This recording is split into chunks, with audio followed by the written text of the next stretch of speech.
Okay, everyone, we're back. Excuse me. Sorry. Sorry, this is part two. I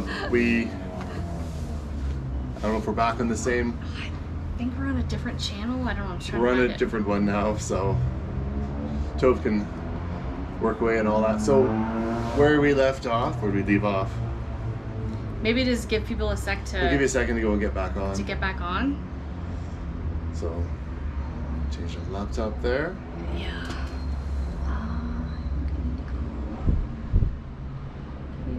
We're really sorry about that. It was our Wi-Fi. So we're on Wi-Fi for this live. It kicked out. I can now see it, that it went red and then now it's green. So I'm not sure what happened. Maybe there was a little power bump. So that does happen, power bumps. So lights flicker and the Wi-Fi will reset itself. Obviously reset our video on us. I said earlier, usually goes out, usually there's a problem with our feed. When we start, well, it happened halfway through.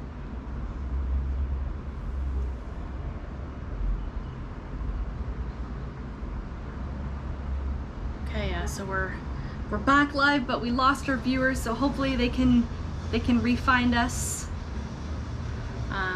I'm just gonna go back into the old video and put that in the chat real quick. So just if you can bear with us, just a couple seconds to a minute, we'll get back up and running and get into where we're at right now. Again, really sorry. Just don't control the power.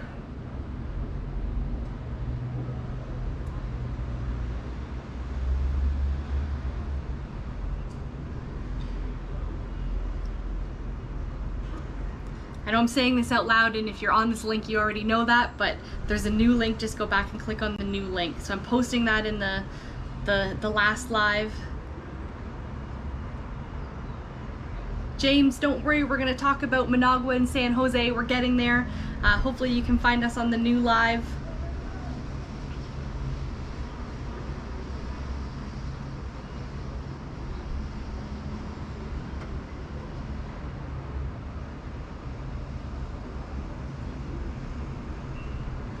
Live, it's always a pain. We love doing lives because it's fun to interact with people and get questions and all that kind of stuff, but it's definitely yeah, there's always like so many other things that like happen or go wrong, or yeah. So everything's all updated? The new link is there, but just people have to know that they have to like go back into the channel and like they'll see the new one, like it'll show that it's live and it's red, so they'll have to re-click on that. So hopefully people can find us and get rejoined in from the old link to the new link. So yeah, unfortunately with lives, when the internet drops out like that, it drops the whole link and you can't just restart the same link. You have to restart on a new link. So hopefully people will get there. If not, we are going to be reposting the live, and we'll edit out all of that nonsense. We'll try to go and feed them together. So yeah. Yeah, so that it's not two parts, that it's one video. But where we left off, we were just talking a little bit about camping in Costa Rica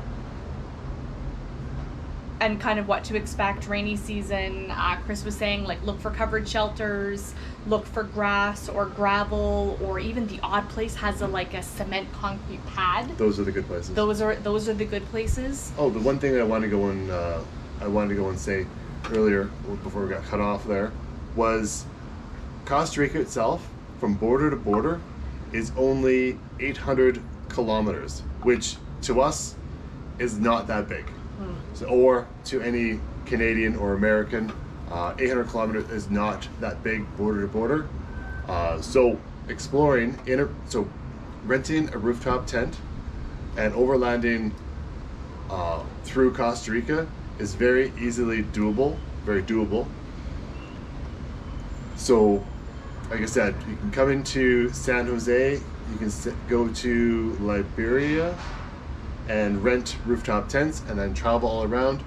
You can go to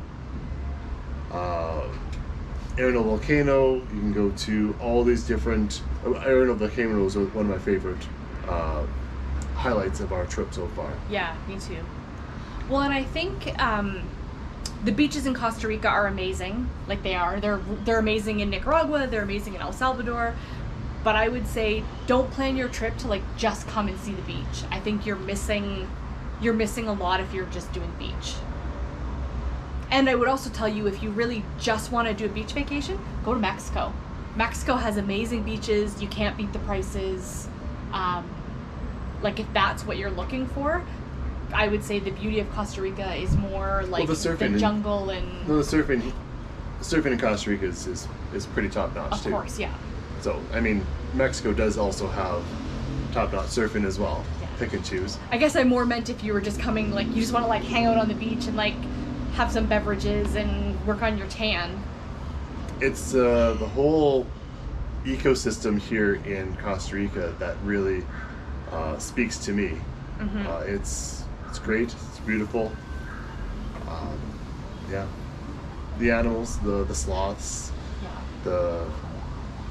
The monkeys, yeah. And like there are also like some big bugs here. There's snakes. There's so don't let that scare you, but just be aware. Like we've seen some giant bugs. We saw a cockroach that was like as big as a hockey puck. So they do have cockroaches here. Someone did ask us earlier if there was cockroaches, and we can confirm there is. Yeah. They're big, but they don't really. They scuttle away. They don't like us. So you find them, they're like, nope, we're out of here. They skip town. Yeah, we were at a campsite and we were sitting, and all of a sudden I see this thing like running towards Penella. She was like down by my feet, and I didn't know what it was right away because it was so big, and I was like, oh my god, there's like a rat or like something running towards Penelope. So I just grabbed her and scooped her up, and Chris like, what is it? I'm like, I don't know. And then it was like this giant mofo of a cockroach. And this was like, I always thought cockroaches were like in dirty kitchens and stuff like that, but this was like just out like in the wilderness. So it was big, it was indestructible. It was the one that she's talking of was, I think, called the deadhead cockroach. Yeah. It has like, if you flip it over, if you manage to anyway, I got it flipped over. It was there. It has a skull. Actually, I think the skull's on the back, I think. Yeah, like an outline or something. There's a skull or something on the belly or on the back, I can't remember. But it's a deadhead cockroach. Yeah. Yeah, there's some bugs. They got bugs, yeah. And spiders. Spiders and snakes and lots of, frogs. Love the frogs. Except the toads, the cane toads, we don't care for those as much because the dogs. But yeah, just be prepared for some bugs. That's why it's good, like, if you're coming to Costa Rica and you're like, oh, it's warm, I'm just going to wear my flip-flops all the time.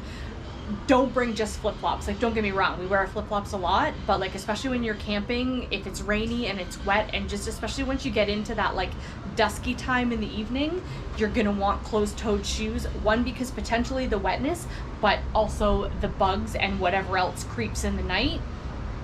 You don't want that on you, or you want to have, like, solid footwear in case you need to. But also, we also plan on doing a lot of hiking too. True, so a lot of hiking and walking, so closed-toe shoes and things with grip on them. So like adventure sandals are also a good thing here. Mm-hmm. So flip-flops, adventure sandals, and maybe some hikers or runners or something like that are very good. What we did bring that a little bit too much of, because we overpacked, because we knew we planned on being here 3 months to 6 months. We're going to be here probably 8 months, possibly 9. Yeah. So, we overpacked on pants. I overpacked on pants. Obviously, it's ridiculous. We don't wear a lot of pants around here. When we do need it, we only need a couple pairs. Yeah. I think I brought 5 pairs. Yeah. I brought 2 pair of pants, and I thought that was perfect. Because especially if you are checking out more of like the highlands, the mountain areas around the volcano, it's warm during the day, but it does cool off in the evening. So that's when you'd want your pants. Or if you're like hiking in the bush or just in the evening, even if it's a little bit warmer, sometimes you just want those pants because of the bugs. In general, we found like there's not too many like mosquitoes and like too many things biting us, but what we did find is I don't know if they're like different mosquitoes or like exactly what they are, because it's these little things that are biting you in the evening, but you don't even know that they're biting you. Till the next day. Till the next day, and then you're like, oh my God, I got all these bites. So we found, like, kind of just before it gets dark, make sure you put your long pants on and socks, and then you're fine. Like, we didn't notice them, like, buzzing around our face. Long pants meaning something very, very light. Light. Because it is still warm. But I mean, up in the higher elevations, it does get kind of cool at night. Yeah, like so. we've worn our warmer jackets a few places, toque the odd time, like in the evening if it's windy, and also it's lots of campfires too. Yeah, lots of campfires. Love the campfires. Also, it's the change in temperature. Like if it's 30 degrees in the day and then it goes down to like 22, you're like, oh, it's cold. Yeah, we keep our air conditioner here at the apartment at 24, and that's cool enough for us, and it's still relatively warm. If we were still in Canada, 24 is hot. It's warm, but that cools us off because of the warmer days. Yeah. Same in Nicaragua. We keep our air conditioner around that temperature, 23, 24. We've kind of climatized a little bit, so yeah, that's. So I'd say that's probably like camping in a nutshell. Like we've been having fun camping. We're still putting out some camping videos because we've had that footage that like it just hasn't gotten released yet because we're always a couple weeks behind. And then we're going to be doing more camping once we get our car back. As much as we're sad to not be camping, we're really trying to embrace the city. Yeah. So, but also we have since January until just till end of August. Through our camping experiences, we've gone through our overland equipment. We've put it through its trial, its paces. If you notice, I have a new chair. Broke the other one. That happened about a month ago. It snapped. It broke. It busted through the side. So we do have another chair. It's one of our favorite chairs. It's my chair now. It's super comfy. Yeah. But we do also love the old nice C chair. But we've put our overland equipment through a lot of trials. Mm-hmm. So we're going to be reviewing and talking about all overland kit that we've got. Our rooftop tent is amazing. Our camp stove, our larger Coleman stove, did us very well. It's still going to be with us. It's a great stove.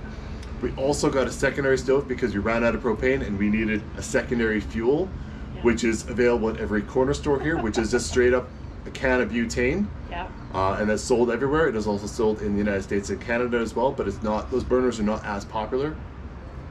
So the new stove that we just got, our new chair, which I absolutely love. Yeah. And all our equipment that we brought with us, we put it through its paces. Some things did fail, and we will let you know what has failed in the time period here. But I know I like to go and get stuff that's durable and lasts quite a long time, so. Yeah.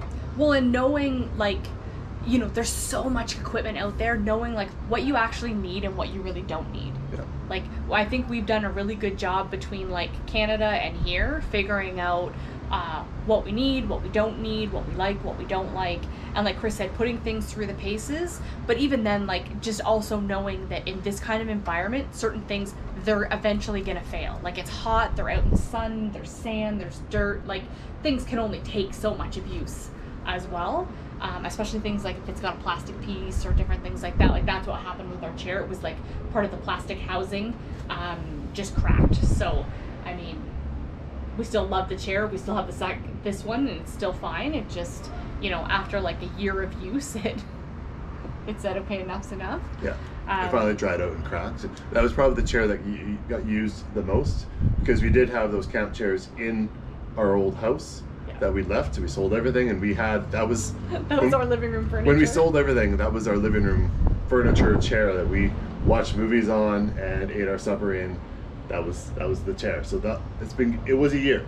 Yeah. 1 year, and then after a year it failed, but it was used every single day. Yeah. I don't know, I guess we'll give you the list of like a couple key things that we really think, like, if you are camping and you're bringing your own equipment, because obviously if you're renting, they have all the equipment for you, so it's packed for you. The rooftop tent overlanding vehicles they give you top-notch stuff. They give you good coolers, they give you good cookware, all that stuff. We are trying to get to interview and go and do a review of one of these places, but they're super busy, and we'll keep trying. Yeah, but know if you're renting, you kind of got all this gear, but we're talking right now for the people who are kind of looking to do what we're doing. Things that we found that we would say like definitely put on your packing list that maybe you wouldn't have thought of. We've got the window shades that go over the side windows for the vehicle. We did do a review of that on our YouTube channel. Bought those on Amazon. They're amazing. They keep the bugs out, they keep the sun out, but they still allow breeze. So that's really important. And they're super dark, so it's very private too. Yeah. Yeah, like if you were sleeping in the vehicle or like you're changing in the car or anything like that, like they're really versatile and they're awesome. Just really having a versatile like kitchen when you're thinking about what you're bringing for camping in terms of like pots and knives and cutlery, and you know, bring the basics. Very bring minimalist good stuff, but minimal. Very minimalist. So yeah. Like we only have a 2-burner stove, so you don't need a billion pots because you can't use them all at one time. One pot that works for multiple things is good. Bug spray, of course. Closed-toed shoes, we already mentioned that. Having a few like multi-tools and like a few key tools, because there's going to be some things that you're going to need to fix, whether that's on your tent, your vehicle, the camp stove, like something you're going to need to fix something. Duct tape and rope. Rope has like saved us several times to go and put up our hammock and put up a clothesline. It's basically it's comfort, creature comfort. Anyway, it saved us quite a few times. Yeah, don't forget your rope. You need that for lots of stuff. Yeah. We have a really nice freezer electric cooler. Yeah. That's, I mean, if you're serious about doing some overlanding, that's definitely what you want. You want something like that. I mean, you can start out with like a regular cooler that you put ice in, and that's okay for short term. But if you're planning on doing like multiple length long trips like us, that's gonna get old real quick. So it is an investment, but well worth the money. It's perfect. An axe or like a hatchet, because most of the places here, they allow campfires, but a lot of the places either don't have wood, or if they have some wood available, it's like big giant pieces of wood. So you'd have to split it yourself. Yeah. The chairs, we have this like folding, like collapsible bucket, worth its weight in gold. You can use it to wash dishes if we're in a place that there isn't a little dishwashing sink, but we found in Costa Rica a lot of little dishwashing sinks, which are nice, but all through Central America, not necessarily. So this bucket is great. It's perfect for washing laundry. Like it's a good size that you can hand wash a bunch of stuff, and it takes up like no space at all. We have these titanium cups. Like it's like a cup, but like it doubles as like a soup bowl. You can use it for coffee. Love the thing. Yeah, it's perfect. And you can like cook right in it as well. So you can use it to boil water. You can heat your soup up or your food right in it, right on the stove if you want. So it's amazing. So getting stuff that is multi-use, very versatile, lightweight, because weight was always the biggest issue with us because we're driving in an late 2000s Ford Escape. And then we have the rooftop tent, then we have the cooler, we have a lot of weight, and then we have 2 dogs, 2 people. So the vehicle, we did find that on some inclines, it struggled. So always trying to be very aware of our vehicle weight was very important to me. Yeah. Well, and also we like to do some hiking as well. So things that are lightweight, we can then also use if we're going on a hike. Mm-hmm. Clothespins, something you might not have thought of, but lots of times it is windy. So if you are washing clothes, hanging up wet towels, bathing suits, you need some clothespins. Yep. Or you do it like the locals do it, and they just hang things on barbed wire, which is... No, that's going to put holes in your clothes. We've got some microfiber towels. Those are great. Yep. They dry really easy. Super small. They fold up real nice and neat. Yeah. Take up no space, but dry easy. And then we also have, probably on our must list, is we have a couple of USB rechargeable fans, and they're great. You can clip them onto anything. We put them in the car so the dogs have extra fan in the evening or during the day when it's hot. You could put one in your tent. I mean, really, honestly, if we could find another one and pick up a third one, it'd be great on hot nights to have one in our tent, but the dogs take priority, so they get 2 fans. They each have one. But yeah, those are the key things that we found through all of our travels through the last 9 months that were like, okay, like we don't forget these items. Mm-hmm. Yeah. So that takes us to camping. We no longer are camping right now, so now we are we're here in the city. in San Jose. It is a gorgeous city. We didn't plan on being here for so long, but we're here in San Jose and loving it. So we're in Secrt Sabana apartments. It's one of, I think it was built in 2021 or 2022, so it just finished construction. Yeah. There is several high-rises happening here in San Jose. So when we were shopping through Airbnb, we found some great apartments. We had to go narrow it down, and we chose Secrets. But the other places are urban. That's our secondary place. And then there's a bunch of other. Yeah, there's a bunch of other. There's some really good apartments here, really well thought out. Most of them, like, they have laundry, they have a pool, they have a gym, like, so there's kind of those great amenities that we didn't really expect, like, until we started looking, and then we're like, oh, like, there's a great place to have all these things that kind of, you know, make being in the city fun. This apartment building, the main reason we picked it, well, it's a cool building and it has like all these great amenities, but also the location. We are 1 block from one of the biggest parks. It's like a central park of San Jose. Mm-hmm. It's called La Sabana, and when you look on the map of San Jose, like, it's this big giant green spot. Like, it's big enough that even when you're quite zoomed out, you would still see it. And so, yeah, like, there's tons of like walking trails through there. They have a track. There's like, just like, there's people around. You can like walk Lots around of soccer the fields. park. Lots of soccer or football fields. Sorry, football fields. Yeah, so there's the park is really awesome. If you come to San Jose, I would, you know, even though we've only been exploring the city for a couple weeks now, I would absolutely say visit Sabana Park. That would be on my list for sure. Yeah. It takes, and it's a big park. To give you an idea about how big it is, it takes like an hour if you walk all the way around the outside of the park. And then of course there are trails that go like in and through and around, and there's like a lake in the middle, and there's, you know, all kind of various like web of trails within the park as well. There's some like little playgrounds. So also on one end of the park is the stadium. Yeah, the National Stadium of Costa Rica. Huge stadium, so we're hoping that maybe we'll be able to take in some kind of event, whether it's sports or music or something, while we're here, if there's something going on. So later on in the year is, I believe, it says it's advertised online that Red Hot Chili Peppers are still on tour, and they're going to be in San Jose. I keep catching myself on that. Too many sands. In San Jose. And then there's also, if you are another music fan of a different type, is Roger Waters from Pink Floyd. He's going to be here December 2nd.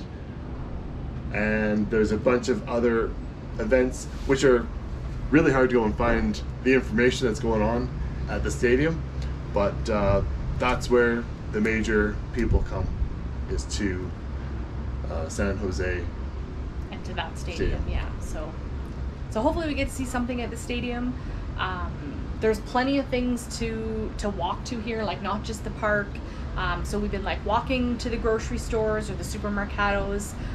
So we're like maybe 1.5 kilometers, 2 kilometers, kind of in multiple directions from this apartment building. We've got a couple of different proper supermarkets.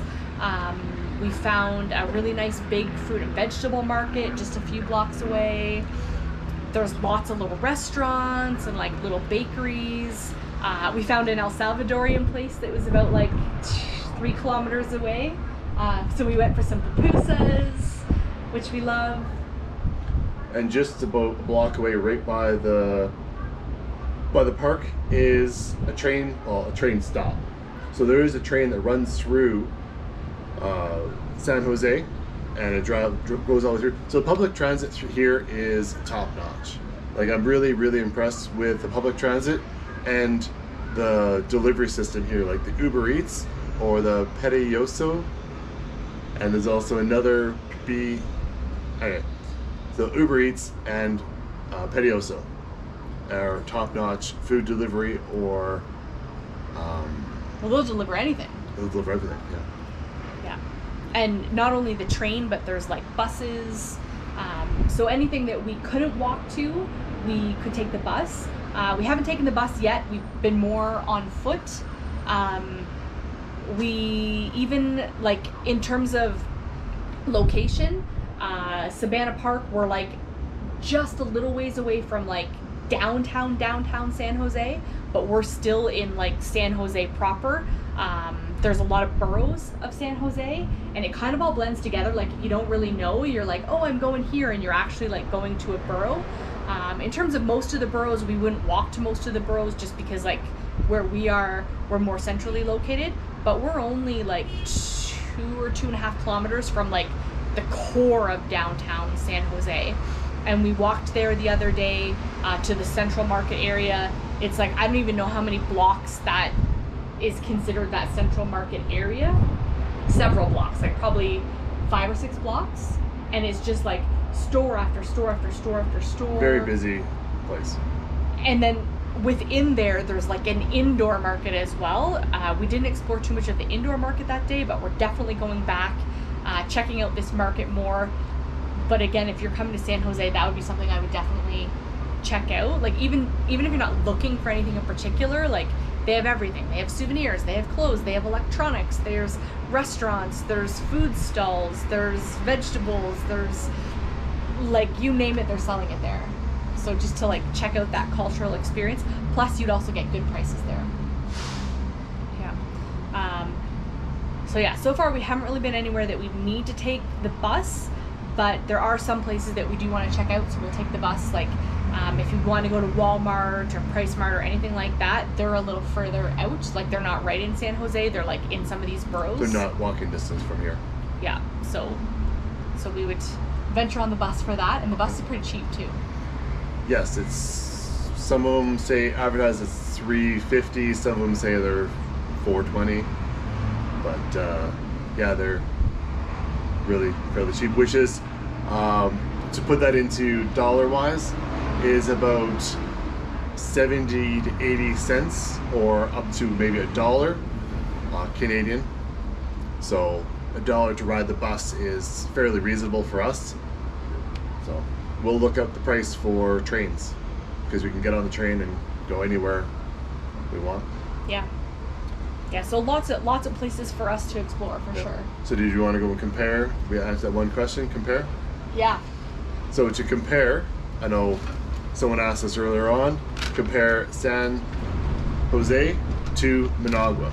So we're talking capital city to capital city, Nicaragua versus Costa Rica. Yeah. Which is a head-to-head battle. Yeah. I would say in lots of ways kind of night and day, San Jose compared to Managua. In general, we would say Costa Rica is probably 20 to maybe even 25 years ahead of Managua. And we were in Costa Rica, 12 years ago when we got married, and we've even seen a big change from when we were here last. Yeah, Nicaragua is much further behind, and even though the capital city, Managua, would be like the furthest advanced place in terms of like infrastructure and like a economy, like stores and shops and transport and all of that, they're still way behind San Jose. Like, San Jose, I guess it's probably not what we expected either. We expected it to be more like Managua. Yeah.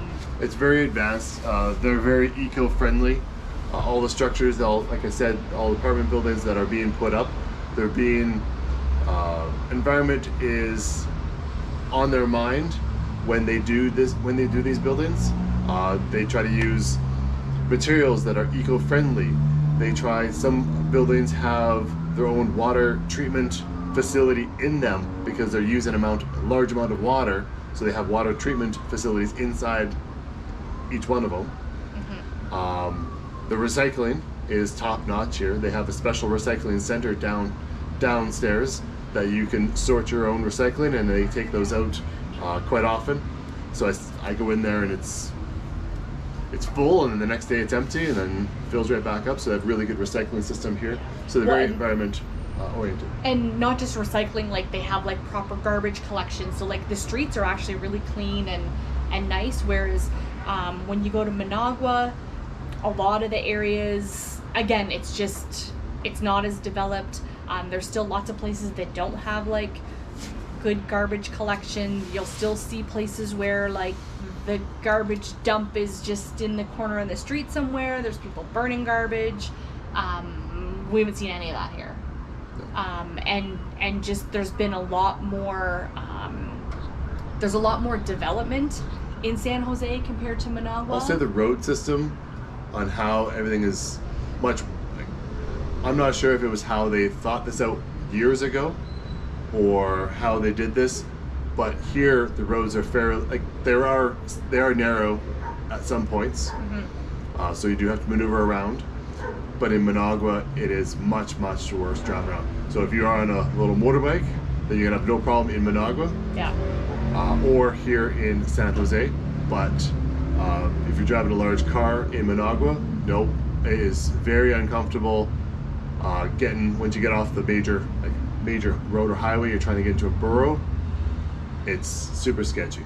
Well, and there's even lots of places in Managua that like the road's kind of a free-for-all. Like, is it 3 lanes? Is it 4 lanes? Is it like it's chaos in some of the places like outside of the city. And then it kind of gets a little more civilized in certain areas, like in like the downtown core. And I would hazard to guess that San Jose was probably like that way back. So yeah, it's really hard to compare the two.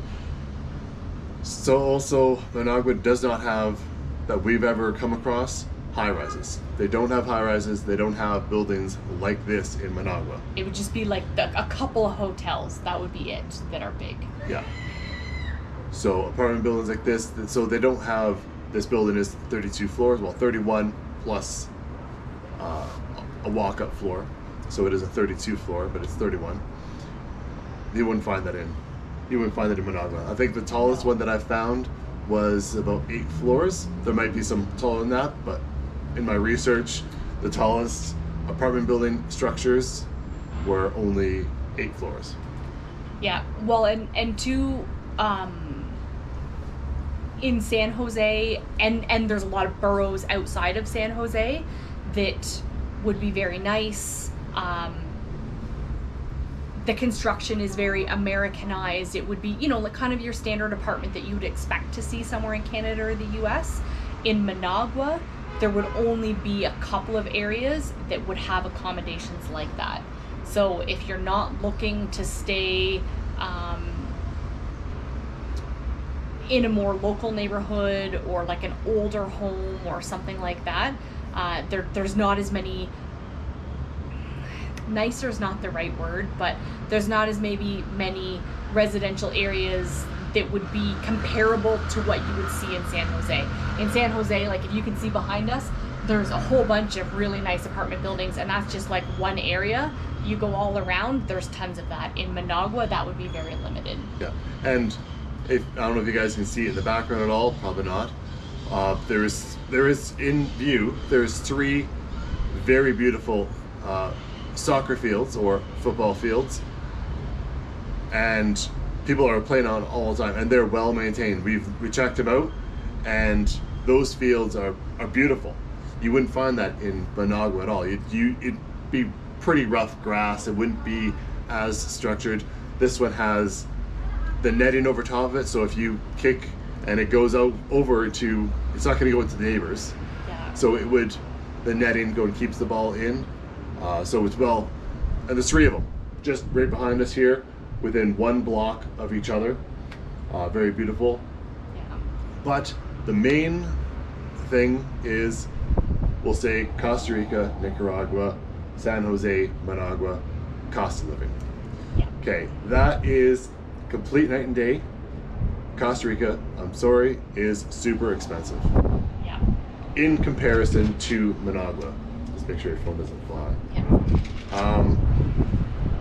So we're looking at, so when we left Canada, January 2023. Yeah. So what we know is the prices of January, and I know inflation has happened, and there's a lot of food has gone up in price. And we're from Alberta, for anybody who didn't know where we're coming from.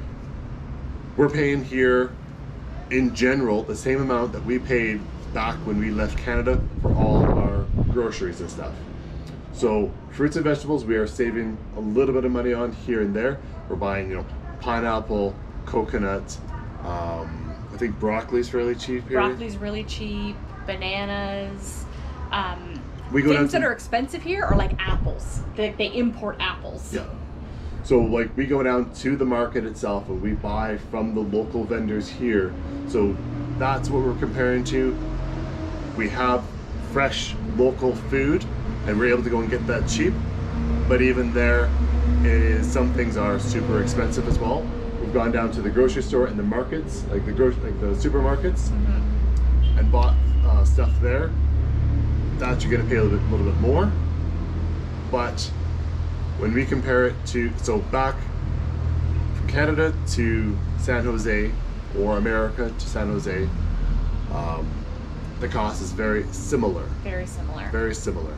Yeah. So don't come to Costa Rica thinking that you're coming or moving to Central America and it's going to be cheap. Not in Costa Rica, and not just San Jose. That really, like those food prices and everything, that's most places. Maybe San Jose's a little bit more than some of the places we've camped, but generally speaking, Costa Rica is price-wise is the same as Canada and the US. Obviously the weather and stuff is different, but you're looking at about the same price. So when we do compare San Jose to Managua, that's the big difference. You're not going to have a lot of the same amenities that you might have in Managua. Like Managua, you can find everything that you need. They have these stores, and there is high ends, and there's different things. There's just not as many options for it, but it's there. Costa Rica, all of those things are everywhere, but it comes at a price. You're paying for that. So you could live in Managua even if you were staying in like a more nicer residential area and that kind of thing in Managua. You could do it for way cheaper than in Costa Rica. So to give you an example, I'm just gonna read from my notes here because I don't have the prices memorized, but to give you an idea of some of the prices.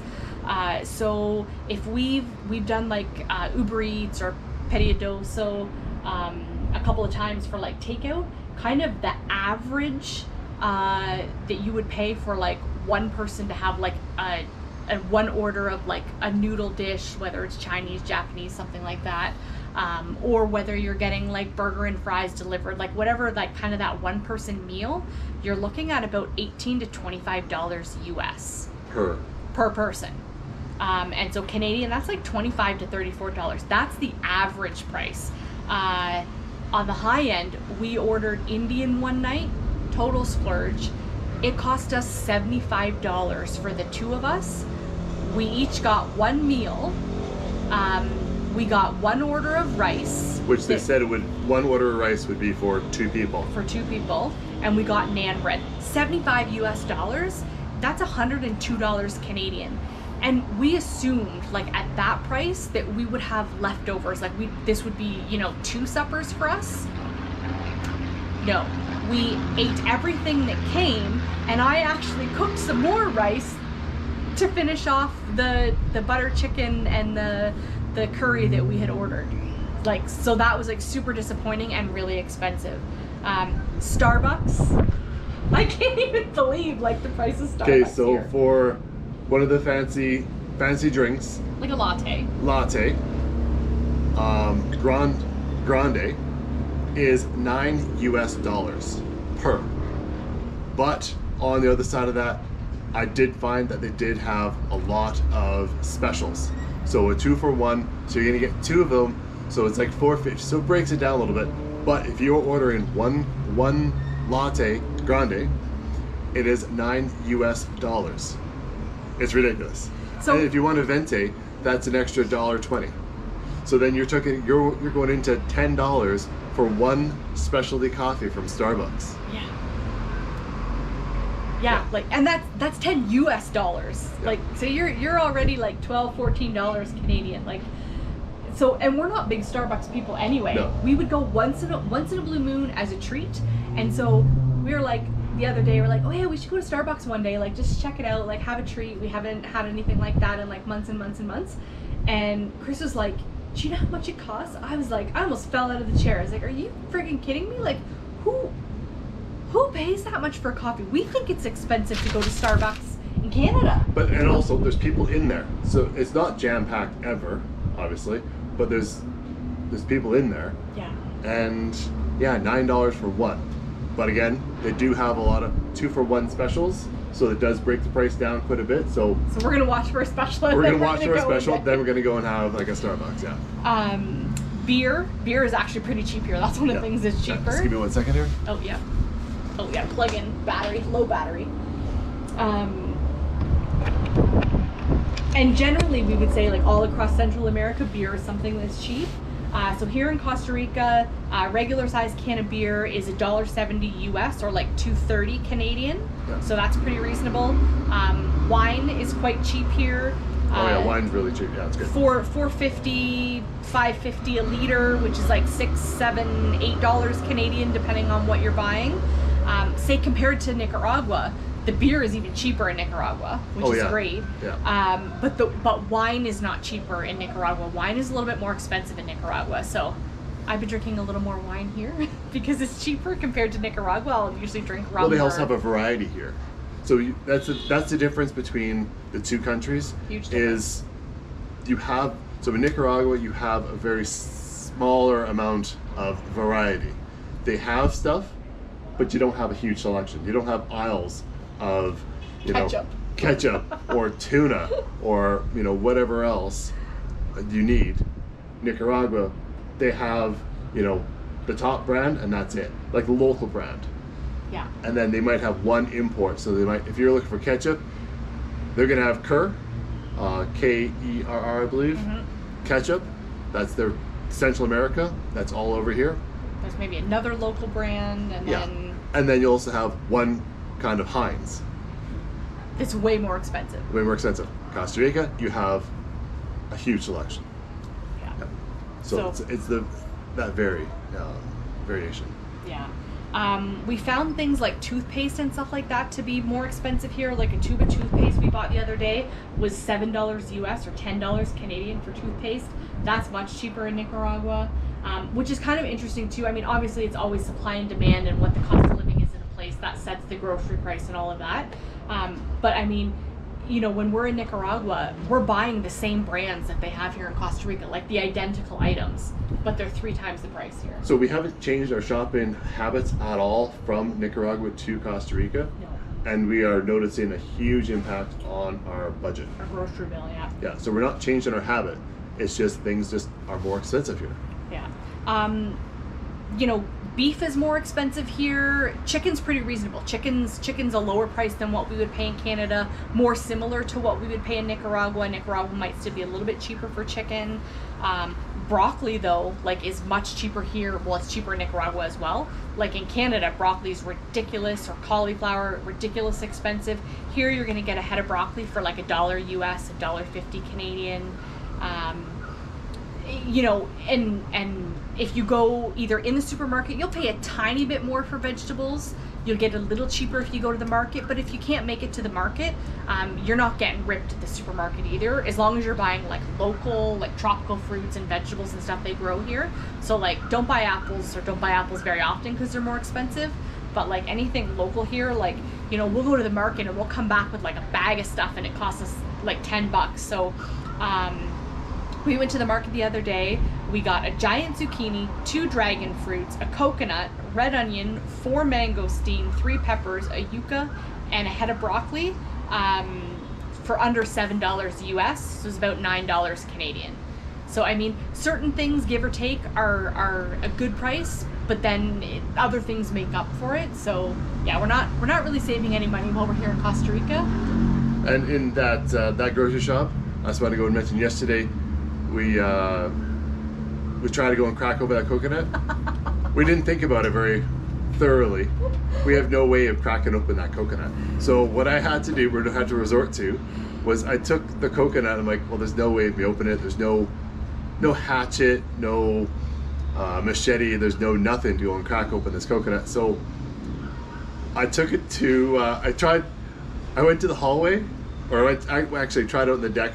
I cracked against the ground, and it was really noisy. I'm like, don't forget this.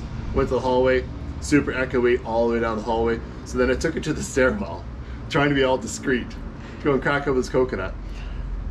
Go in the hallway, or go into the stairwell, really quiet. I smashed it against the stair, the corner of the stair, couldn't crack this thing open. Super embarrassing. Kate came back to the apartment, I'm like, that was a fail, Tove. I need to, let's try to go and find somewhere that's quiet and discreet. So we took it to the park. We have 2 parks. We took it to the most quiet park. Yeah. And then I basically smashed it on the ground in the middle of the park, and it cracked open. So successful in the coconut cracking, but when you're in Central America, make sure you have something to go, and you buy coconut, make sure you have something to go crack it open with. Yeah, like at home in Nicaragua. It was less than $1 for a coconut. So. Oh yeah. So we'll still get another one. Just now we know. Cause like in Nicaragua, we just have like a good kitchen knife, and you just swack it with the back of the knife, and it'll crack open. We don't have quite as good of a knife here, so we were gonna break the knife before this coconut was gonna crack open. So that was pretty crazy, but. Yeah. But yeah, Costa Rica. Okay, let's go a second. Oh.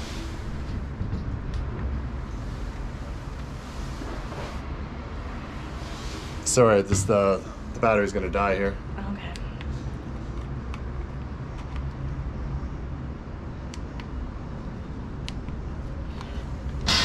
Technical difficulty, and the battery is still gonna die. Okay. Well, I mean, I think we're pretty much wrapping up anyway. I think like, even though Costa Rica is more like Canadian price, we're having fun here. It's a great place to visit. Mm-hmm. But we look forward to. You got some questions. We're looking forward to getting back to some cheaper stuff. Ricky was mentioning that we should check out some of the footage of Managua before the earthquake that was in the 70s. Yeah, 1979. And I think we did look at a little bit of that. It was, it definitely, the city got quite devastated from an earthquake. And I know actually in Nicaragua in general, you still hear people talking about that earthquake and, worried about when maybe is the next one. Well, just the news this morning, there was an earthquake in Morocco.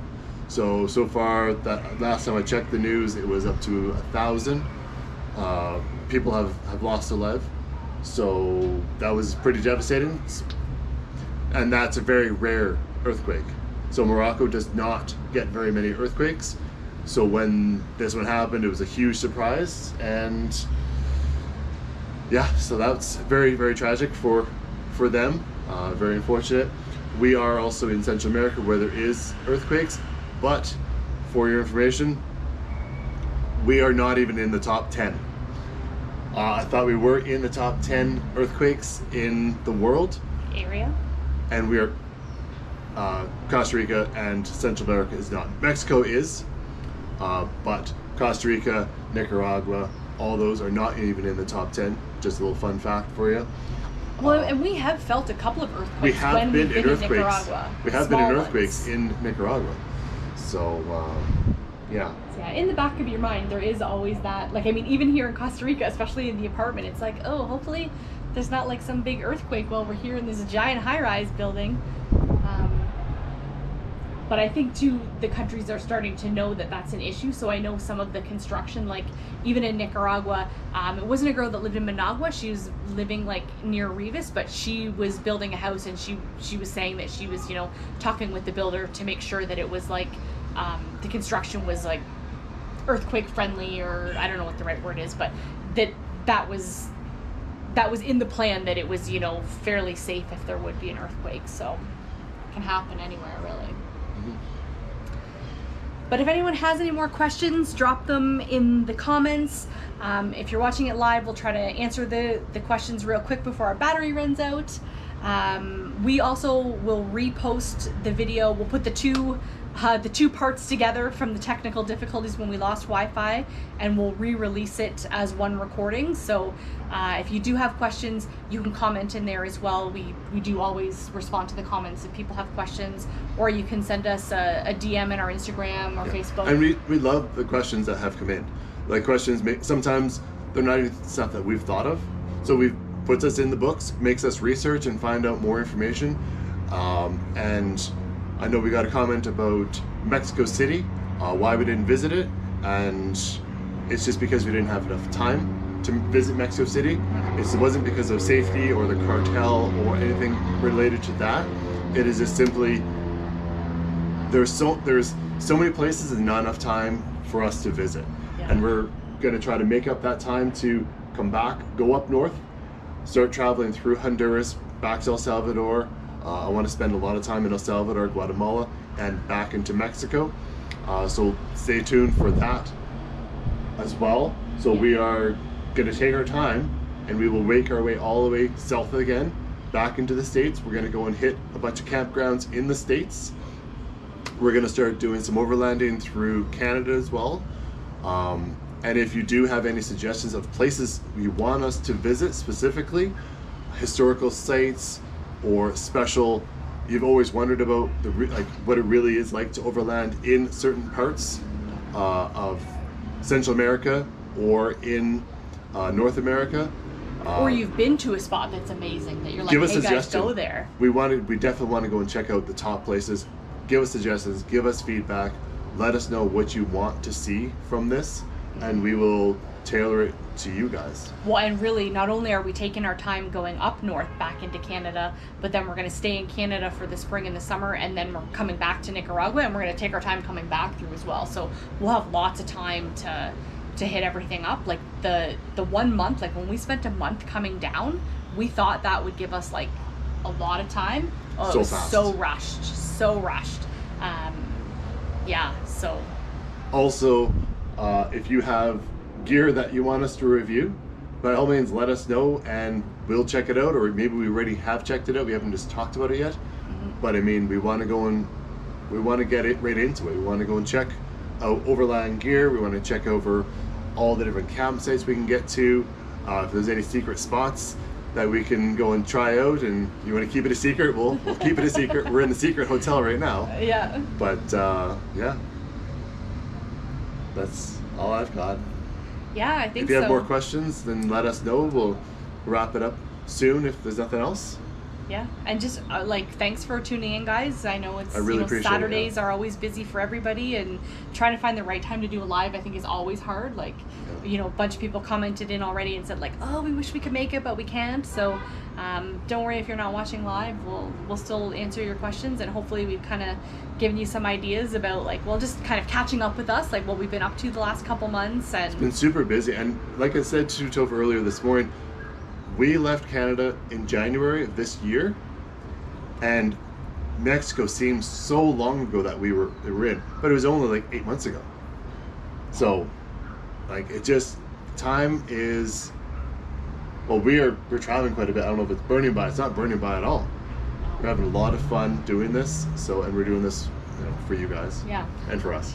James has a question. So he was the one that asked about Managua versus San Jose, and he wants to know if we've been to I'm probably pronouncing it wrong, what are our thoughts?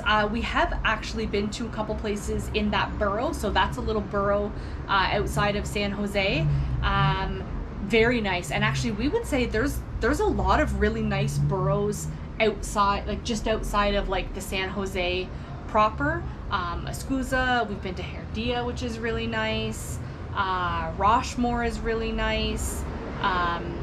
Atenas, that's a little further out. That's a really nice area.